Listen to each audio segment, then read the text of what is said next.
Korea Selatan heran Indonesia bisa dekati banyak negara hingga beli alutsista tanpa lunasi utang KF-21 Boramae.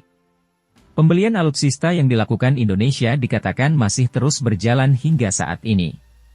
Terbaru menurut Defense Security Asia, pada akhir Maret 2024 lalu, Indonesia membeli kapal patroli PPA Paolo Taon dari Fincantieri Italia.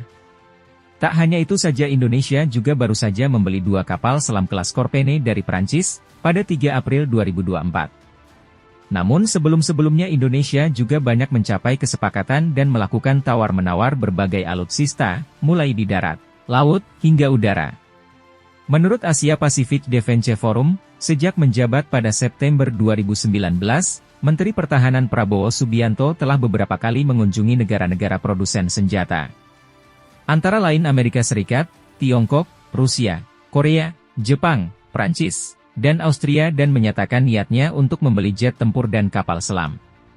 Sebagian besar negara yang dikunjungi Prabowo tampaknya berusaha memasukkan senjata produksi dalam negeri ke Indonesia dengan menjanjikan pinjaman berbunga rendah dan transfer teknologi. Negara-negara pengekspor senjata berada dalam situasi di mana mereka harus menghadapi persaingan yang sangat ketat. Selain dari segi harga, terdapat juga kalkulasi rumit seperti kalkulasi strategis untuk mengendalikan pesaing dan mengambil bagian lebih besar dengan membangun kinerja ekspor. Pada tanggal 10 Februari 2022, Kementerian Pertahanan RI menyetujui pembelian 42 jet tempur Rafale dari perusahaan penerbangan dan pertahanan Perancis Dassault. Menandatangani kontrak pembelian awal 6 pesawat, dan juga menandatangani nota kesepahaman, MOU, mengenai niat pembelian kapal selam Scorpene. Kedua belah pihak bungkam tentang bagaimana Indonesia akan membayar.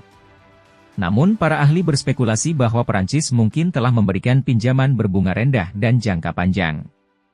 Rusia juga disebut-sebut berniat mempertimbangkan untuk memasok jet tempur Sukhoi Su-35 ke Indonesia secara gratis, meski mendapat tentangan keras dari Amerika Serikat. Ketika Indonesia terlibat dalam tarik-menarik tingkat tinggi mengenai pembelian senjata dari komunitas internasional, terlepas dari keterbatasan anggaran. Terdapat analisis baik di dalam maupun di luar industri bahwa Korea juga memerlukan strategi respons yang mendalam. Menurut Hanin Post, ketidakpastian mengenai proyek pengembangan bersama KF-21 yang sangat menarik perhatian telah teratasi dengan negosiasi ulang retribusi pada November tahun lalu.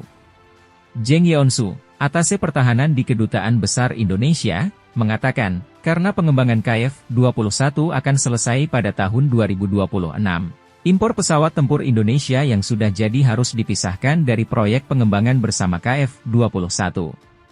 Situs berita Korea Selatan Hanin Post mengatakan, ketika berita belanja senjata Indonesia tersebar, kritik pun berdatangan dari Korea. Seperti, bagaimana mereka bisa melakukan itu tanpa membayar tunggakan? Kemudian, mari kita tinggalkan negara yang tidak dapat dipercaya dan kembangkan KF